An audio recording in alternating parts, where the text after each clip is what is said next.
잠언 30장 5절 6절 보겠습니다. 하나님의 말씀은 다 순전하며 하나님은 그를 의지하는 자의 방패시니라. 너는 그의 말씀에 더하지 말라. 그가 너를 책망하시겠고 너는 거짓말하는 자가 될까 두려우니라. 아멘. 기도하겠습니다.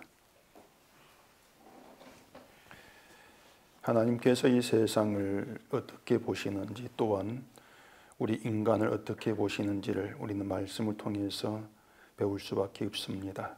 오늘도 말씀을 통해서 이 세상의 시각으로 나를 보는 것이 아니고 하나님의 시각에서 우리를 보게 하시옵시고, 그런 우리가 어떻게 드러나는지를 명백히 깨닫는 이 시간 되게 해주시옵소서.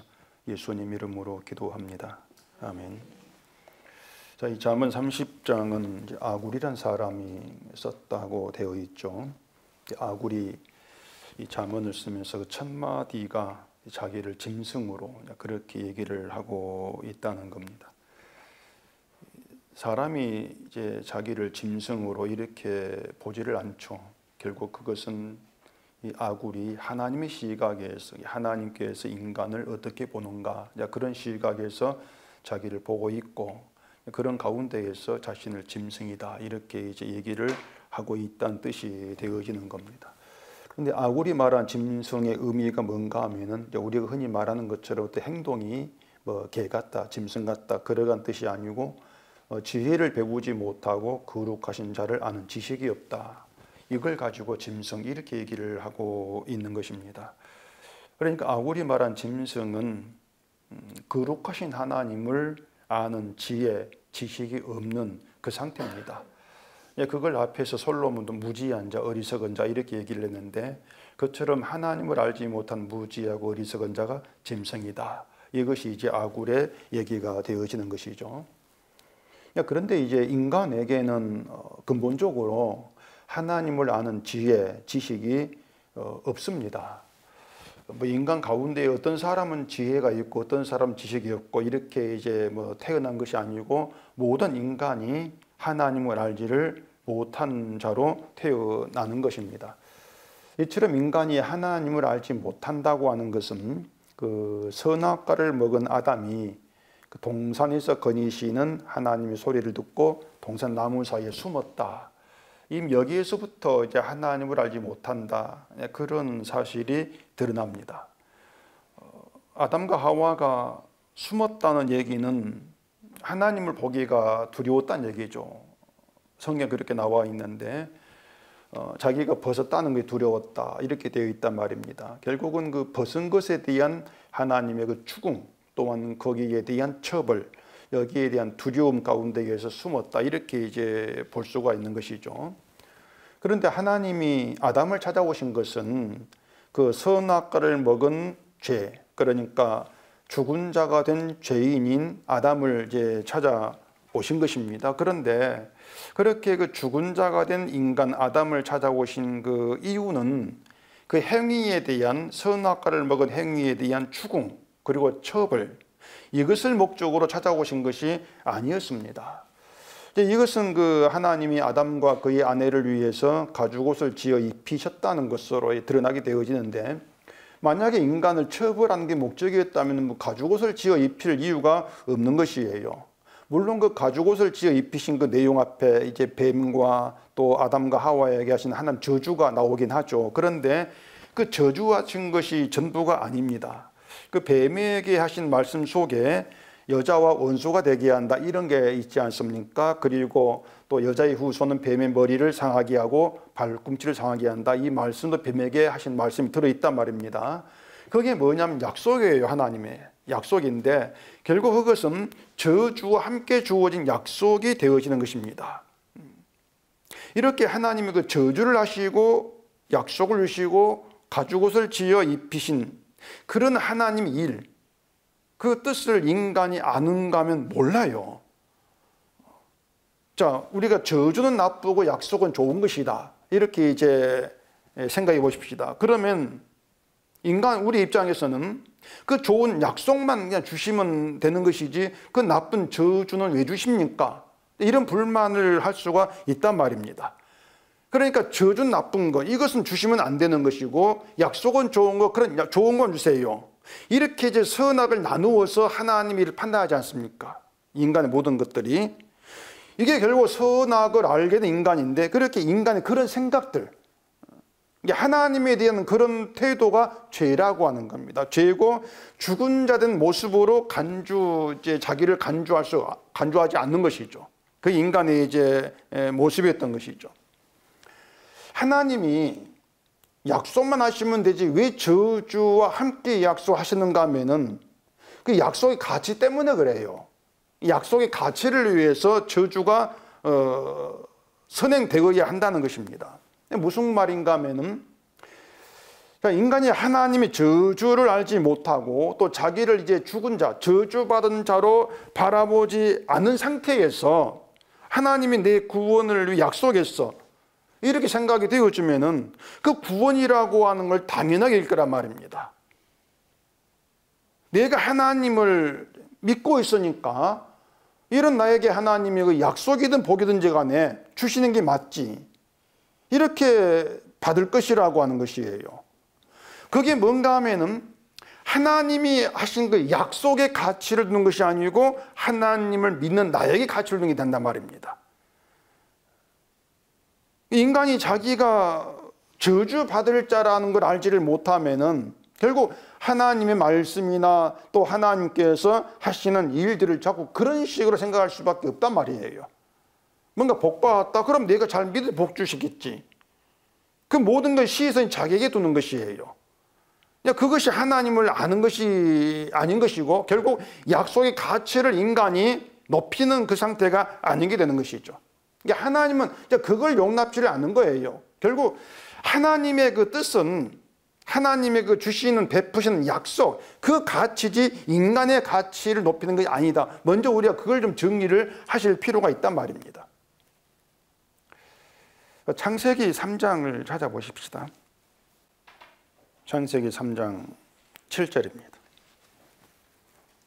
이에 그들의 눈이 밝아져 자기들이 벗은 줄을 알고 무화과 나무 잎을 엮어 치마로 삼았더라. 그들이 그날 바람이 불 때 동산에 거니시는 여호와 하나님의 소리를 듣고 아담과 그의 아내가 여호와 하나님의 낯을 피하여 동산나무 사이에 숨은지라. 이렇게 얘기합니다. 인간이 자기가 벗은 것을 알았을 때에 이제 무화과 나무 잎을 엮어서 치마로 삼았죠. 그러니까 부끄러움이 되는 그 부분을 이제 가린 거예요. 무화과 잎으로 부끄러운 부분을 가렸으니까 벗었다는 그런 부끄러움이 뭔가 좀 덜해지거나 또한 그런 부끄러움을 이제 느끼지 않게 되었다고 할 수가 있을 겁니다. 우리도 벗은 몸이지만은 옷을 입고 있으면 벗었다, 이런 생각을 하지 않지 않습니까? 옷을 입은 상태에서 우리가 부끄러움을 느끼지를 않는 거란 말입니다. 그렇게 아담과 하와가 무화과 나무 잎으로 그 부끄러움을 가리고 상태에서 하나님의 소리를 듣고 나무 사이에 숨었다는 것이에요. 여기서 제가 이제 오늘 얼핏 든 생각이 하나 있습니다. 그 동산나무 사이에 숨었다 이렇게 말하는데 그 나무가 어떤 나무냐고 하는 것이에요. 어떤 나무 사이에 숨으냐고 하는 것입니다. 이 성경에서 에덴 동산의 나무에 대해서 얘기한 것은 선악을 알게 한 나무하고 생명나무가 전부입니다. 뭐 다른 나무는 그 성경에서 얘기한 적이 없어요. 그렇다면은 그 나무 사이에 숨었다고 하는 것이 그 선악나무와 생명나무 사이에 숨은 것이 아닌가? 그렇게 생각해 볼 수가 있다는 얘기죠. 물론 뭐 다른 나무 있으니까 다른 나무 숨었겠지, 이렇게 생각해 볼 수도 있겠는데, 그렇게 되면 나무 사이에 숨었다는 게 별 의미가 사라져요. 그것보다도 선악나무와 생명나무 사이에 숨었다고 보는 것이 좀 더 인간에 대한 생각을 좀 더 깊이 좀 하게 만든다는 얘기입니다. 만약에 아담이 그 선악과를 먹은 자기 행동으로 드러나는 그 인간됨, 그런 인간됨에 대해서 생각했다면은 나무 사이에 숨었을까? 그런 그 생각을 좀 해볼 수가 있는 거예요. 이게 뭔가 하면은, 자, 하나님은 인간에게 선악을 아는 걸 금지했습니다. 인간이 선악 아는 것을 하나님은 허용치를 안 하죠. 따라서 하나님 앞에서 중대한 문제가 되는 것이 뭔가 하면은 선악과를 먹은 행위가 아니에요. 자꾸 사람 착각을 하는데 그 선악과를 먹은 행위가 하나님 앞에 중대한 문제가 죄가 된다. 그렇게 보면 잘못된 거란 말입니다. 인간에게 중대한 문제는 행위가 아니고 선악과를 먹음으로 인해서 선악을 알게 된 게 중대한 문제예요. 그걸 하나님은 중대한 범죄로 이렇게 여긴단 말입니다. 그런데 아담에게 인간에게 그런 자기 인식이 있냐는 얘기죠. 내가 선악을 알게 되었어. 이게 중대하게 죄고 악한 것이야. 그렇게 자기를 바라보는 시각이 있냐고 하는 것입니다. 그게 없어요. 없다는 그 이유가 뭔가 하면은 자기들이 벗은 것, 내가 벗었다는 것을 문제로 여긴 거에 들여나가 말입니다. 만약에 정말로 인간의 문제가 선악을 알게 된 것이면 눈치를 챘다면은 벗었다는 이것보다도 내가 선악과를 먹으면 내가 선악을 알게 되었구나. 내가 벗은 걸 가리려고 하는 것도 벗었다는 걸 악으로 보기 때문에 그런 행동이 나오는 것이나 그렇게 자기를 판단해야 되죠. 그래야만이 선악을 알게 된 게 나구나. 하나님은 그런 나를 악하게 보시는구나. 이렇게 나갈 수가 있는데 인간은 그런 지혜가 없단 말입니다. 결국 벗었다는 몸만 바라보는 그 상태가 뭔가 하면 죄를 모르고 죄인식도 없다는 것이에요. 그게 지혜도 없고 지식도 없다. 하나님을 알지 못한 것이다. 이렇게 얘기가 되어진단 말입니다. 만약 지혜를 배웠다면, 하나님을 알았다면, 지식이 있다면 말씀드린 것처럼 선악을 알게 된 나, 그런 내가 문제 이렇게 나오는 게 마땅한데 그게 없다. 그리고 아굴은 그런 상태를 짐승이로 말한단 말입니다. 쉽게 말하면 그 자기 죄를 모르는 거, 선악을 알게 된 것이 인간의 중대한 그 악한 범죄, 이것이 하나님께로부터 버림받아야 될 인간의 모습, 그렇게 보는 지식이 없는 것을 가지고 짐승이다. 이제 그게 아굴의 시각이었던 것이에요. 그럼 그런 짐승의 속성이 나무 사이에 숨은 그 아담으로 인해서 시작되어서 지금 계속되고 있는 것이죠. 그 동산나무 사이에 숨었다고 하는 이제 그 아담의 얘기가 오늘 우리가 이제 그겁니다. 십자가 뒤에 숨으려고 하는 본성으로 드러나요. 그렇게 연결돼요. 사람들 십자가를 얘기하면서 모든 죄를 용서하신다고 하는 예수님의 은혜, 십자가 뒤에 숨으려고 합니다. 인간의 시도 그렇게 시도해요. 이게 무슨 말인가 하면은 사람들이 죄를 모르니까 자기 죄를 생각지를 않는다는 겁니다. 물론 죄를 지었다고 생각을 하고 회개한다고도 하지만 지금 기독교인들이 말한 그 죄의 수준은 그냥 벗은 몸을 부끄러운 수준이 그 전부예요. 내가 기도하지 않았습니다. 헌금하지 않았습니다. 그 수준이란 말입니다. 내 몸으로 드러난 거, 내 몸으로 행한 것 가운데에서 이게 신앙이 아니야 이렇게 생각되는 거, 이걸 가지고서 이거 부끄러워하고 그걸 죄라고 여기지 않습니까? 그렇게 자기의 몸을 바라보면서 내 몸으로 행한 일의 부족함, 이걸 가지고 부끄러워하는 것이죠. 그렇기 때문에 회개를 한다. 그리고 뭔가 이제 믿음이라 생각될 행위를 실천함으로 인해서 그런 부끄러움을 가리려고 하고, 뭔가 내가 믿음의 삶을 살면서 내 부끄러움이 가렸어, 이렇게 생각되어지면 당연히 십자가를 믿고 내가 용서받았고 복받고 이렇게 나간단 말이에요. 이게 십자가 뒤에 숨은 거란 말입니다. 주님의 용서 뒤에 숨어가지고 내가 용서받는 게 마땅하지, 내가 복받는 게 옳지, 이렇게 되어지는 거예요. 결국은 그 몸으로 행한 것을 그 선과 악의 기준으로 삼으면서 믿음으로 판단되는 행위가 있는 자기를 예수를 믿는 자로 정당하게 여기는 것이죠. 그래서 늘 기독교인들이 하는 말이 예수님 내 죄를 용서하게 죽으셨다 이렇게 믿고 있지 않습니까? 그러니까 이러한 그 인간의 그 속성들, 그런 동선들이 선악과 열매를 먹은 인간이다. 그런 점에서 인간 날 때부터 하나님을 한 지혜와 지식이 없는 자다. 이게 분명해져요. 이게 짐승이라고 하는 거죠. 그러니까 이것이 하나님의 그 말씀의 내용이라는 걸 생각을 하면서 이제 5절로 들어가 보십시다. 하나님의 말씀은 다 순전하며 하나님은 그를 의지하는 자의 방패신이라. 이 말씀에서 인간은 이 말씀을 뭐 잘 안다고 생각할 겁니다. 그리고 이 5절 여기에 관심을 두는 것은 이제 하나님은 그를 의지하는 자의 방패시다. 여기에 또 관심을 두게 되죠. 하나님을 나의 방패, 나를 지키시는 방패, 이렇게 생각을 하고 방패라고 믿는 하나님 뒤에 숨는 거예요. 그러면서 이제 하나님은 방패니까 나를 지켜주시고 보호하시는 분이다, 그렇게 알고 있는 거죠. 그러니까 그런 게 하나님 뒤에 숨는 거란 말입니다. 십자가 뒤에 숨는 거. 모든 기독교인들이 하나님이 내 방패 이렇게 말할 때에 그렇게 알고 믿어요. 내 방패니까 나를 지켜주는 분, 보호하는 분, 이렇게 믿는단 말입니다. 그걸 또 믿음이라고 이렇게 생각을 하죠. 그래서 이제 방패라고 믿을 때 하나님이 내 해로움에서 나를 지켜준다, 이렇게 나가는 거죠. 이제 그런 것들이 뭔가 하면은 내가 짐승이라는 인식이 없다는 겁니다. 그냥 내 식으로 하나님을 생각으로 믿는다는 것이죠. 자, 5절의 그 앞에 내용이 중요한데, 하나님 말씀은 다 순전하다 이렇게 말합니다. 순전하다. 자, 순전하다는 것은 흠이 없다, 깨끗하다, 그런 뜻이거든요. 자, 그러면은 하나님 말씀 순전하다, 흠이 없고 깨끗하다 이렇게 얘기했을 때에, 자, 그러면은 우리가 이 하나님 말씀이 순전하다는 것을 아는가? 이걸 생각해 봐야 한단 말입니다. 저 기독교인들에게, 사람들에게 당신은 하나님 말씀이 순전하다는 걸 압니까? 그래, 안다고 할 거예요.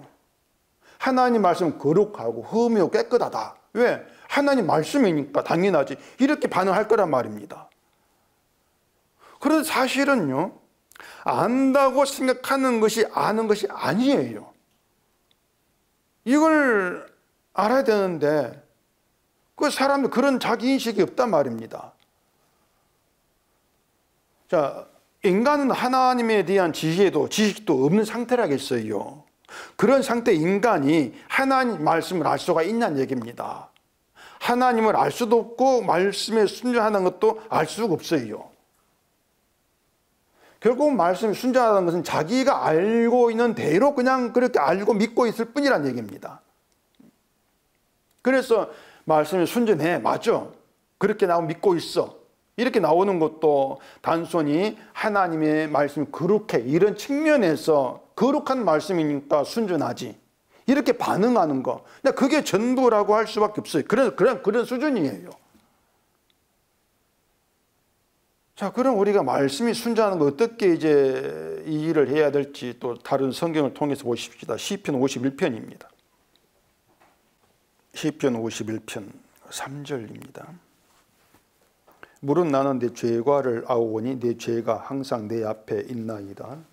내가 주께만 범죄하여 주의 목전에 악을 행하여 싸우니 주께서 말씀하실 때에 의로우시다 하고 주께서 심판하실 때에 순전하시다 하리이다. 내가 죄악 중에서 출생하였으며 어머니가 죄 중에서 나를 잉태하였나이다. 보소서, 주께서는 중심이 진실함을 원하시오니 내게 지혜를 은밀히 가르치시리이다. 다윗의 시입니다. 밧세바와 동침한 다윗에게 나단이 찾아왔어요. 그 나단의 죽음으로 인해서 자기 죄를 알게 된 후에 이제 이 고백을 하게 된 것입니다. 그 4절에 보시면은 주께서 말씀하실 때에 의로우시다, 심판하실 때 순전하시다 하리이다, 이렇게 얘기를 하고 있습니다. 그러니까 이 다윗이 주는 의로우시다, 주는 순전하시다, 이것을 단지 그 신에 대한 인간의 상식성, 하나님이니까 의롭지, 하나님이니까 순전하지, 그런 상식선에서 얘기하고 있는 것이 아니고 주의 말씀을 통해서, 주의 심판을 통해서 알게 된다는 겁니다. 자, 어머니가 죄 중에서 나를 잉태했다, 이렇게 얘기해요. 이건 다윗이 태어나기도 전에 다윗이 어떤 행동을 했는가 그거 상관없이 이미 어머니가 죄 가운데에서 자기를 잉태했다는 그거예요. 그러니까 그게 뭔가 하면은 이미 다윗은 잉태했을 때부터 죄 가운데 있는 그런 자였단 말입니다.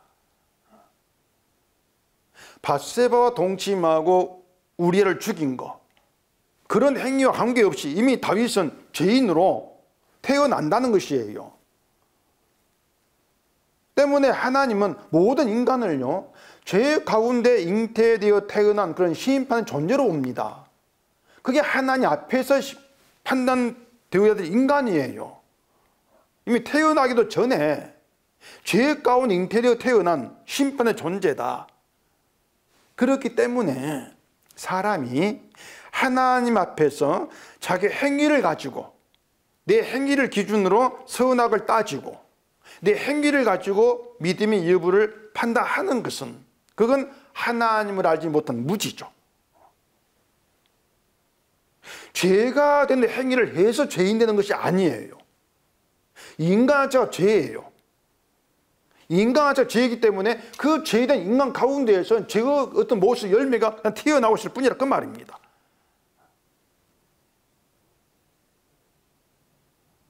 특히 인간이 자기 몸을 위해 사는 존재라는 거. 인간은 죄에 이미 잉태되었을 때부터 자기 몸을 위해 산 존재로 잉태되었고 그렇게 태어나요. 그게 인간이란 말입니다. 이게 죄 중에 태어난 인간이에요. 자기 몸을 위해 산다. 자, 짐승도 뭐 소, 양 그런 짐승을 생각하지 말라겠죠. 짐승도 자기 몸을 위해 삽니다. 짐승 관심 자기 몸밖에 없지 않습니까? 그런 점이 인간이 내 몸이 온통 관심거리는 점에서 짐승이라는 것이에요. 짐승이다. 그 4절에 보시면은 내가 주께만 범죄하여 이렇게 얘기합니다. 자, 이 말을 주께만 범죄했으니까 내가 다른 사람에게는 범죄하지 않았다, 이런 의미로 해석한다면 다윗은 거짓말하는 결과가 되죠. 밧세바 동침했고 무엇보다 우리아를 죽였습니다.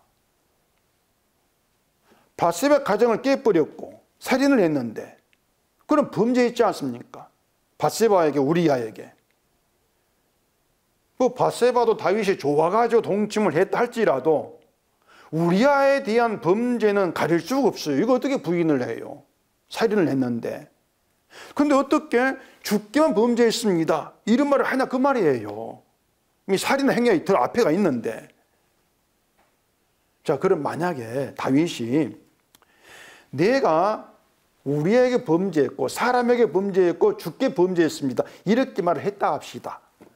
그런 사람들은 그 말 속에 자기를 어떻게 또 생각을 하겠습니까? 그 말 속에서 사람을 죽인 적이 없는 자신을 정당하다 이렇게 볼 거란 말이에요. 다윗이 제가 우리아를 죽인 범죄를 했고 죽기도 범죄했어요.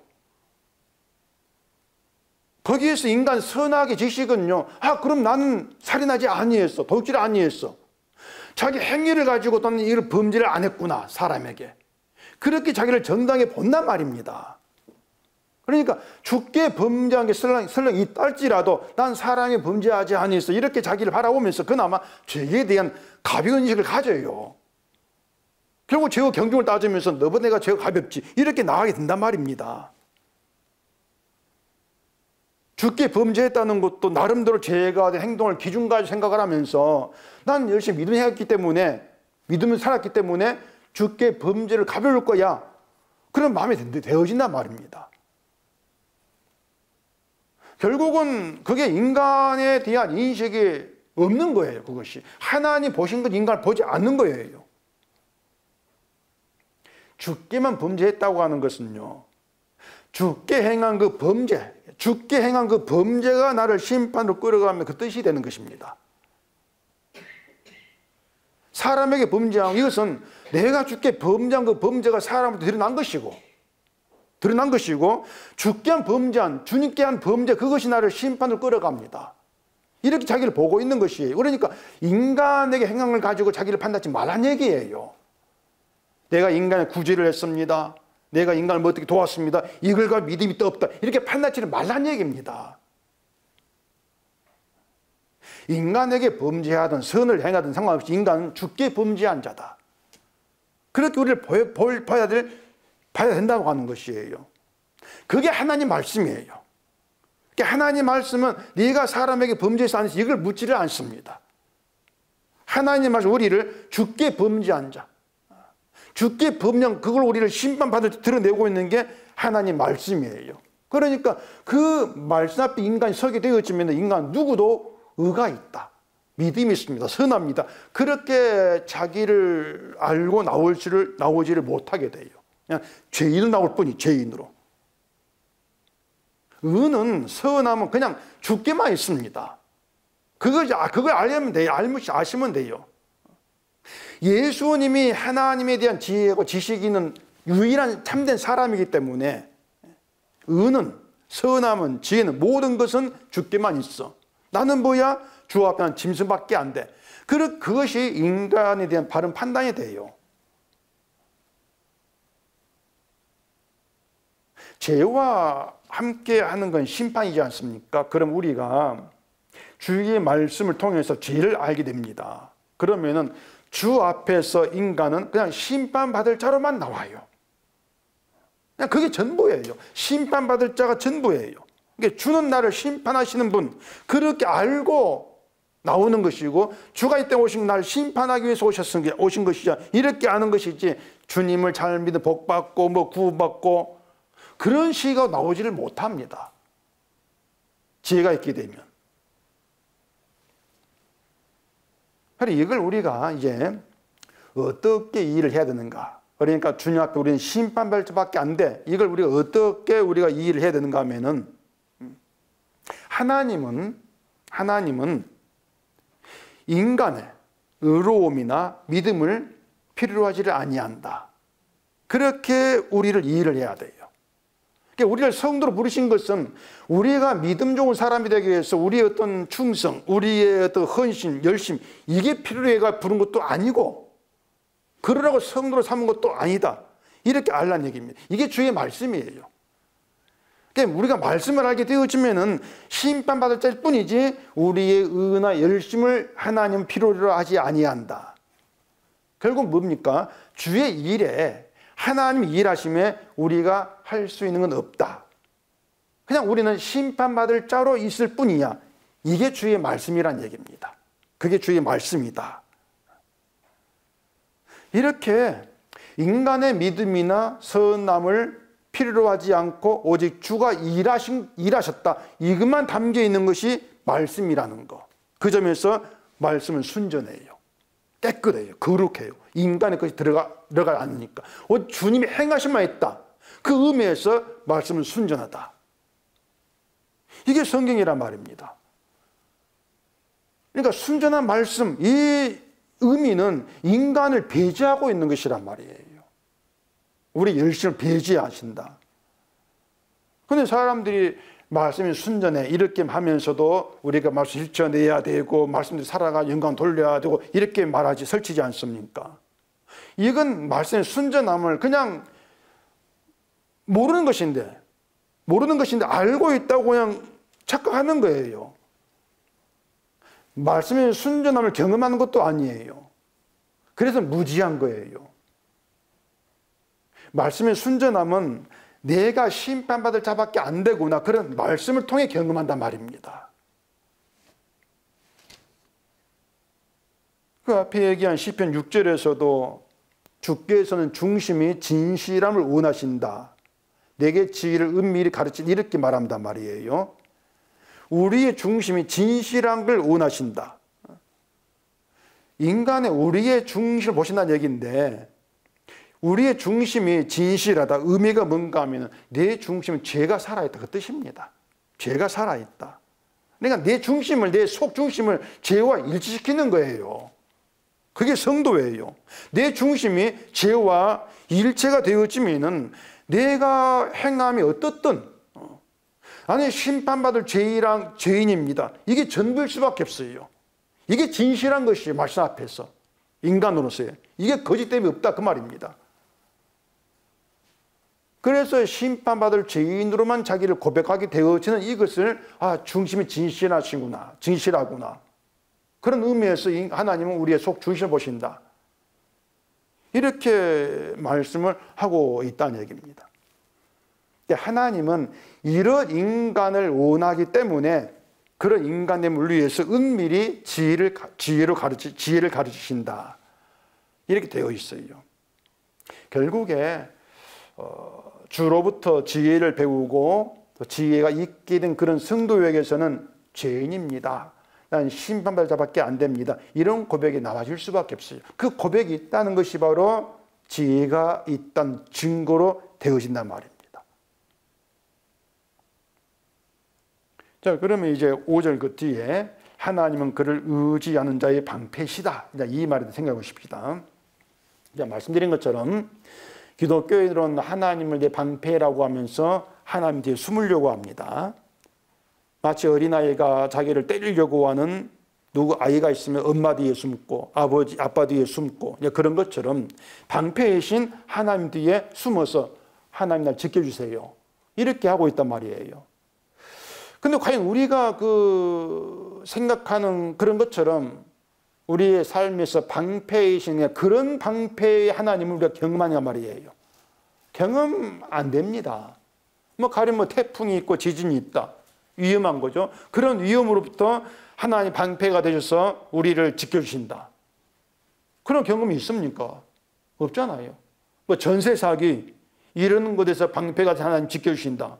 그런 하나님이 아니에요. 그냥 사기를 당하게 놔두시는 거죠, 그냥. 지진 당하게 하시고, 태풍 겪게 하시고, 놔두시는 거예요. 그러니까 하나님을 나의 방패 이렇게 얘기를 하고 있는 것들이 맹목적으로 이제 말하는 것일 뿐이고, 실제로 방패로 삼고 있는 건 사실 하나님이 아니에요, 사람들에게. 말로만 방패라고 하는 것이지, 방패로 삼고 있는 건 돈이죠, 그냥. 돈이나 이 딱 힘되는 거. 이걸 자기 방패로 삼고 살아가지 않습니까? 만약에 정말로 하나님의 능력, 권위를 믿고 그런다면은, 그리고 하나님 방패를 믿는다면은, 그 믿음에 의해서 하나님 방패야. 그게 전부입니다. 그걸로 끝나야 돼요.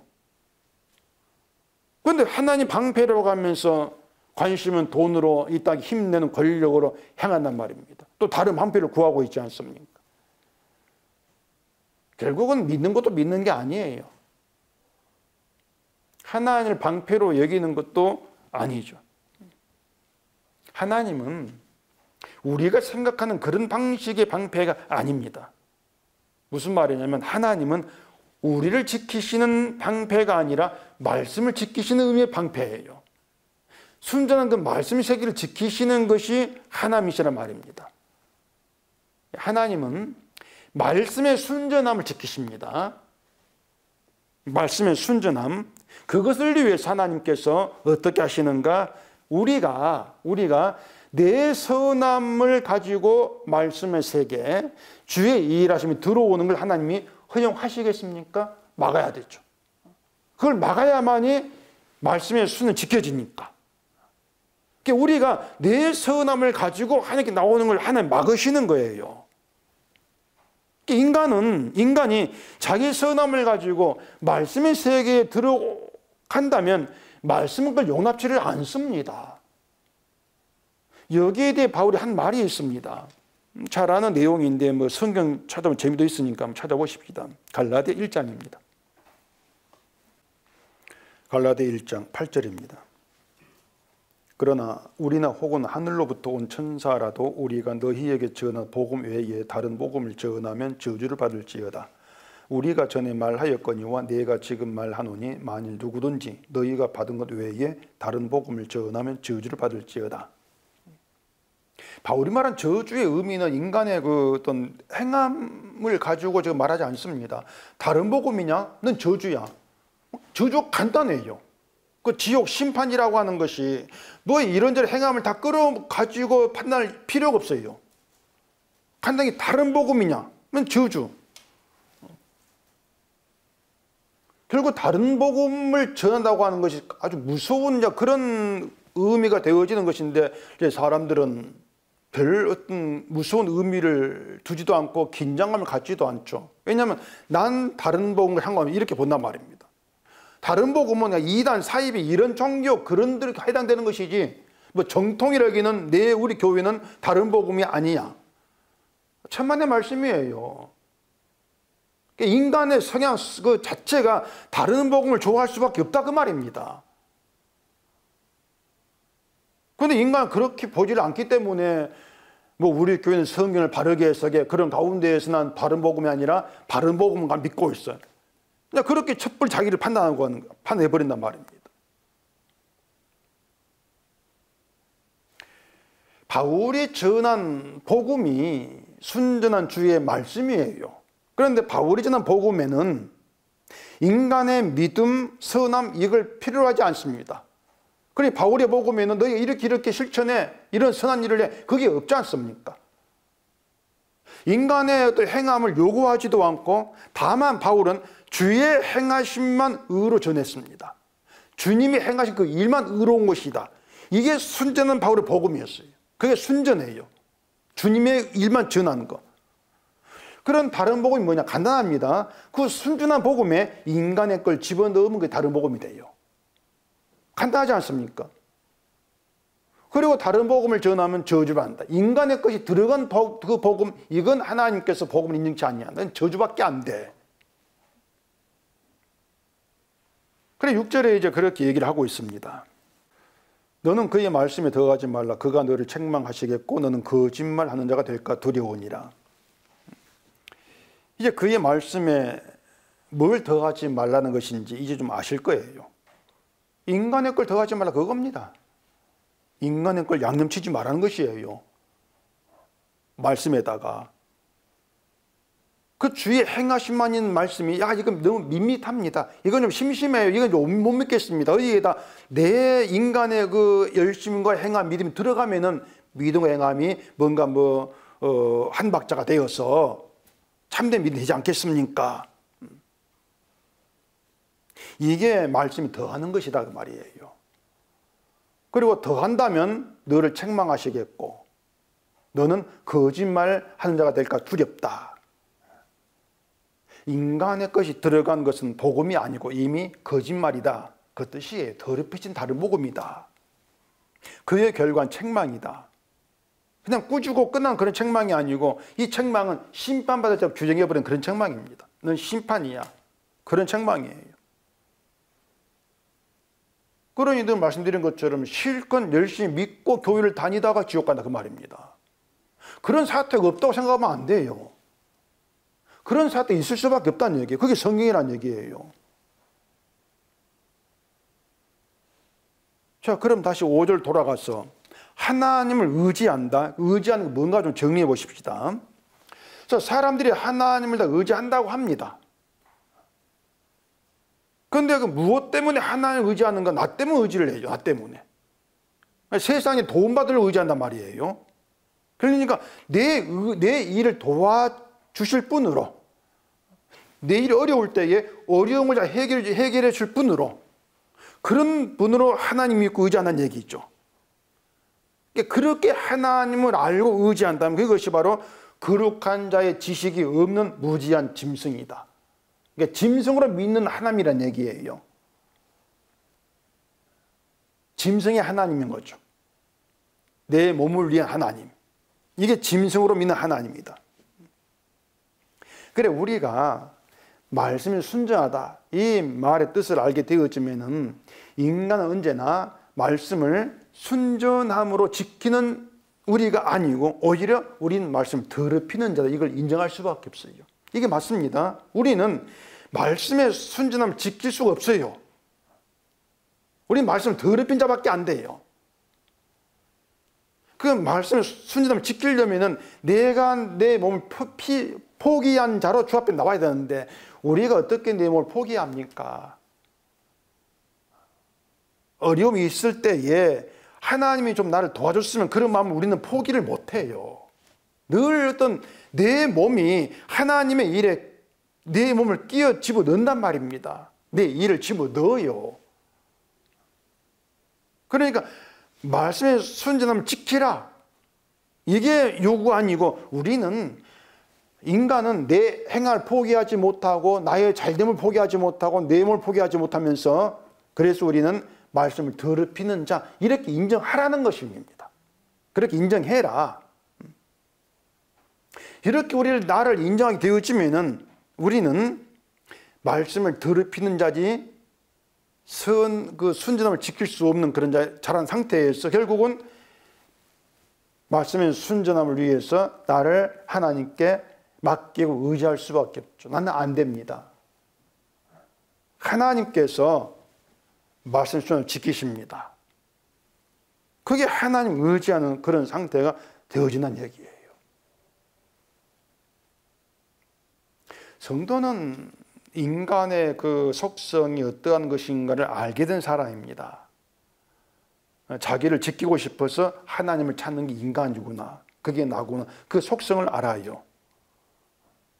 그런데 그렇게 나를 안다고 해서 나를 지키고 싶어 하는 그런 인간의 그 속성을 버릴 수 있는 것이 아니란 얘기예요. 늘 여러 일 속에서 하나님 도움받고 싶어 하는 그런 나라는 걸 알고 있기 때문에 나는 늘 말씀을 더럽히구나. 그런 상태에서 있는 그런 자기를 아는 성도라면 하나님께 뭘 구하겠냐고 하는 것입니다. 결국은 말씀의 순전함을 위해서 하나님 내 것을 나의 선함을 말씀에 더하지 않게 도와주십시오. 그렇게 구하지 않겠습니까? 이것이 하나님을 의지하는 거예요. 기도라는 하나님을 의지하는 것이거든요. 근데 그 기도가 나의 더러운 걸 말씀에 집어넣지 않게, 말씀을 더럽히지 않게 나를 지켜주십시오. 이렇게 나와진다는 얘기입니다. 결국 내 힘으로는 말씀에 아무것도 더하지 않고 순전함을 지키지를 못합니다. 이걸 실감하는 게 성도예요. 그게 하나님 의지하는 사람인데 그렇게 하나님을 의지하는 그 성도의 방패가 되신다. 그렇다면 그것은 말씀의 순전함을 지키기 위한 방패이지 우리의 걸 지켜주기 위한 방패가 아니란 얘기입니다. 우리로 하여금 내 걸 가지고 말씀의 세계에 들어오는 것을 막기 위한 방패. 방패를 그런 의미로 우리가 받아들여야 돼요. 방패라고 하는 건 그 전쟁에 사용한 도구거든요. 이게 방패는 전쟁 용어예요. 전쟁 용어. 그럼 결국 방패라고 하는 것은 나를 공격한 적이 있다는 것이고 그 적으로부터 나를 지킨다는 그 뜻에서 방패시다. 이런 의미가 되어지는 것인데 이걸 우리가 좀 잘 이해를 하셔야 합니다. 그러니까 이 성경을 이해하는 데 있어서 죄가 무엇이고 인간이 누구이고 인간이 어떤 존재고 사탄이 무엇이고 이 모든 걸 알아야 돼요. 그걸 모르면 방패 뭐 하나 의지한다는 것 순전히 무엇인가 이걸 우리가 알 수가 없어요. 결국은 어떤 성경 해석이라는 것 방패에 대한 해석도 3초로 빠질 수밖에 없다는 얘기죠. 자, 우리를 공격하는 적이 있다면은 그 적이 누구냐? 사탄입니다. 근데 사탄이 날 공격한다? 이건 착각이에요. 사탄이 나를 공격해서 여러분을 공격해가지고 얻을 게 뭐겠습니까? 사탄이 나를 공격해서 얻는 거, 내가 하나님 믿지 않고 교회를 나오지 않는 거, 이게 사탄이 나를 공격해가지고 이기는 것인가? 그게 사탄의 목적인가? 사탄이 어떤 유혹, 그것을 우리가 교회를 나오지 않게, 하나님 믿지 않게 하는 거, 죽어가게 하는, 이렇게 생각하는데, 자, 그러면 우리가 사탄의 어떤 공격에 의해서 하나님을 믿지 않게 됐다 해보십시다. 이게 하나님께 무슨 해가 됩니까? 자, 내가 하나님 안 믿어요. 그게 하나님께 무슨 해가 되냐 그 말입니다. 하나님께 해가 될 게 없어요. 우리가 하나님 믿지 않는다고 해가지고. 우리가 하나님 믿지 않고 지옥 간다? 어차피 인간은 지옥 갈 자입니다. 지옥 갈 자가 지옥 가는 것밖에 아니에요. 근데 그걸 두고 사탄이 이 일이 성공했어요. 이렇게 말할 수 있냐 그 말입니다. 지옥 가는 것도 사탄이 하는 일이 아니라 하나님께서 하시는 일이에요. 사탄의 승리가 아니라는 얘기입니다. 사탄이 아무리 믿지 못하게 방해한다 할지라도 하나님이 택한 백성은 하나님을 한 지혜를 가르치시고 지혜 있는 자를 하나님께 나오게 만들어내요. 그게 하나의 일하심이죠. 사탄이 인간을 선악과를 먹게 유한 것은 선악을 알지 못한 인간으로 존재하는 그 순전한 에덴 동산. 에덴 동산을 더럽히려는 속수작이었습니다. 그러니까 에덴 동산을 그러니까 선악을 아는 인간이 아닌 그런 순전한 말씀의 세계, 이게 에덴 동산, 이렇게 생각한다면 사탄은 인간이 선악을 알게 해서 자기의 선악으로 존재하는 에덴 동산, 그러니까 동산을 더럽히려는 그런 수작이죠. 순전한 세계를 더럽히게 된단 말입니다. 그러니까 하나님 인간을 에덴에서 쫓아내시고 생명나무를 지켰는데 그것도 뭔가 하면은 순전한 그 말씀의 세계. 먹으면 죽는다? 그 말씀의 세계를 지키기 위한 것이었어요. 먹으면 죽는다고 하는 것이 에덴 동산인데 인간 선 알게 되어지면은 나의 삶, 내 믿음으로 나는 안 죽겠다 이렇게 나올 거란 말이에요. 그걸 하나님 용납지 않으신단 말이에요. 쫓아내신 거라 얘기해요. 그렇게 봤을 때에 사탄이 인간을 유혹한다, 공격한다. 이 의미는 인간으로 하여금 나의 선함을 가지고 말씀을 더하게 하는 게 사탄의 수작이란 얘기입니다. 네가 이렇게 하는 것은 믿음이잖아. 이게 믿음의 행위잖아. 하나님은 그런 행위를 기뻐하시고 이게 영광이 돼. 그리고 유혹을 해요. 그런 거 유혹 가운데 인간 결국 자기의 선함을 가지고 말씀에 끼어들어 하지 않겠냐 말입니다. 너 이렇게 행하는 너 죄야. 이 죄가 되는 것은 행하지 않는 것, 이게 하는 기쁨이 돼. 그렇게 유혹하고 공격한다는 얘기죠. 그렇게 해서 선악을 아는 인간으로 하여금 자기 기준으로 선악을 판단하게 하면서 결국 인간의 선함을 말씀에 더하게 한다. 그게 사탄이 행하는 일이고 목적이에요. 말씀의 세계를 더럽히는 거. 그게 사탄의 목적이라 그 뜻이란 얘기란 말입니다. 그래서 하나님은 말씀의 순전함을 지키기 위해서 우리에게 방패가 되시는데 방패가 되셔서 하시는 일이 뭔가 하면은 우리를 죄를 알고 죄인으로 죽게 나오게 하는 겁니다. 이게 방패예요. 우리의 죄를 알게 한다. 죄인으로 만들어 죽게 나오게 하신다. 그러면서 우리의 더러운 것을 말씀에 더하지 않게 한다. 그게 방패로 이행하시는 하나님 일이라 그 말입니다. 예수님이 피 흘리고 죽으신 순전한 십자가의 세계를 지키기 위해서 우리의 방패가 되시는 얘기예요. 그리고 방패로 하시는 일이 우리의 힘으로 되지 않고 하나님의 언약으로 이루어진 그 십자가를 믿게 하시는 것이죠. 언약으로 이루었다. 그렇게 오면은 하나님을 의지하는 자의 방패는 언약하시고 언약을 이루신 주의 십자가 방패입니다. 십자가가. 그 십자가에 있는 심판과 함께 부활, 두 요소가 들어있어요. 부활만 있는 것이 아니고. 심판과 부활이 있고 그렇게 해서 심판이 마땅한 자로 나오기 위해서 내가 하겠습니다. 이 말을 못하게 만들어버리죠.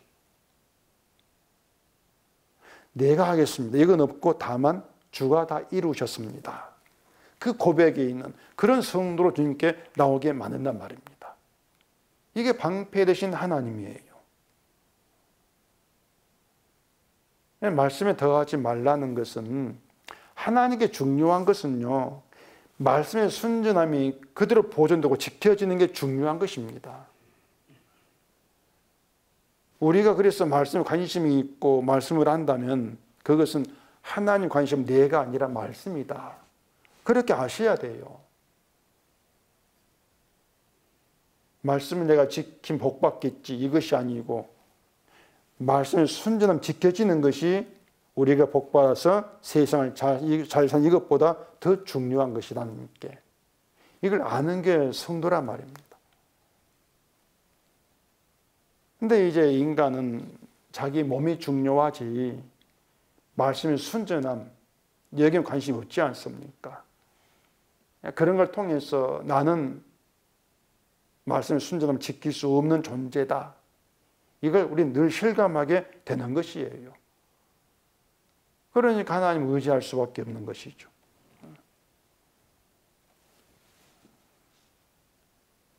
하나님 의지한 그런 성도에게 하나님께서 방패가 되셔서 내 선함 뒤에 나를 감추려고 하는 이런 모든 걸 차단하시면서 우리 치시고 실패한 대로 드러나게 하시는 것입니다.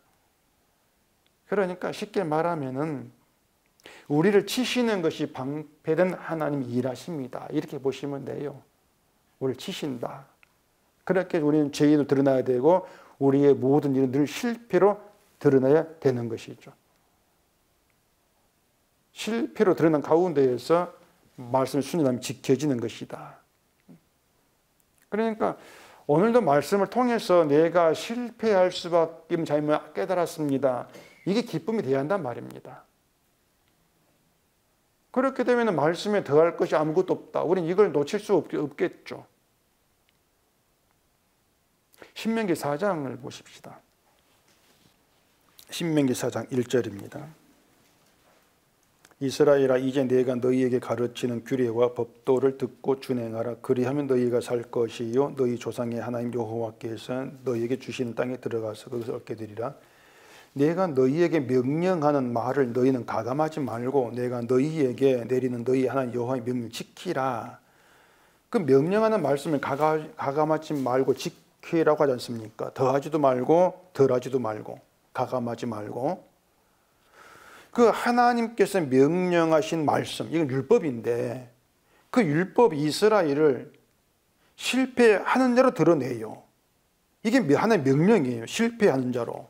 그러니까 이 명령의 말씀에 가감하지 말라는 것은 말씀이 너희를 드러내는 대로 실패하는 자, 죄인으로 나오라는 겁니다. 그게 명령을 지키는 것이다. 이 뜻이란 말이에요. 그런데 이스라엘은 자기들이 말 지키겠다 나오지 않습니까? 실천으로 지키겠다. 그 자기 실천으로 지키겠다고 하는 것이 명령의 말씀에 가감하는 게 된단 말입니다.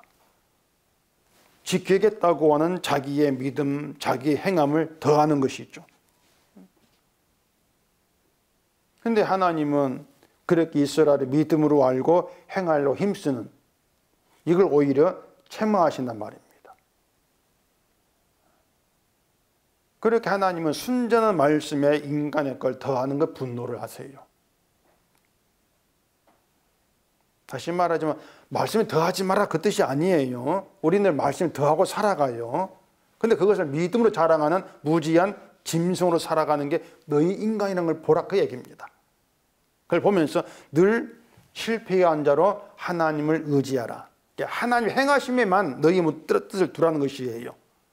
그렇게 말씀 우리를 하나님의 행하심, 십자가의 행함으로 우리를 끌어간다. 십자가 앞에서 늘 실패한 자로 주의 행하심, 그건 믿게 하는 것이 말씀이다. 그렇게 해서 주의 행하심을 찬송하게 하시는 것이죠. 그게 성도라의 그 뜻입니다. 그렇게 성도는 심판받을 자로 언약을 다 이룬 말씀 안에 부름을 받았어요. 그 말씀 안에서 나의 죄를 대신 지신 주의 사랑을 알게 되는 것이고 그 사랑을 감사하게 하심으로써 하나님이 말씀 순전함을 지키신다. 이걸 우리가 알고 계시면 됩니다. 선하게 살아야 돼 이건 없습니다. 내가 잘해야 돼 이것도 없어요. 그러니까 그런 것들이 없이 더할 것이 없다는 것이 가벼움, 그게 가벼운 것이에요. 더하지 말라는 것이. 왜? 하나님 말씀에 사랑이 있으니까 더하지 말아라. 네가 잘 돼야 돼, 말씀대로 실천해야 돼. 그런 무거운 짐, 그런 것들이 없이 그냥 사랑만 알고 살아가면 되는 것입니다.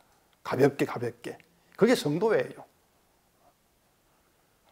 그런 성도됨으로 나온다는 것은 늘 나의 실패를 아는 자로 주의 행하심 바라보는 것이다. 이걸 늘 놓치지 마시고 늘 주의 십자가에 있는 주의 사랑만 가지고 가벼운 자로 살아갈 수 있는 우리가 되기를 바랍니다.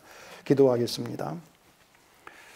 우리 아버지 하나님, 오늘도 말씀을 통해서 인간이 어떠한 존재인 걸 알게 하시니 감사하고 또 그게 우리의 기쁨이 되어지기를 원합니다.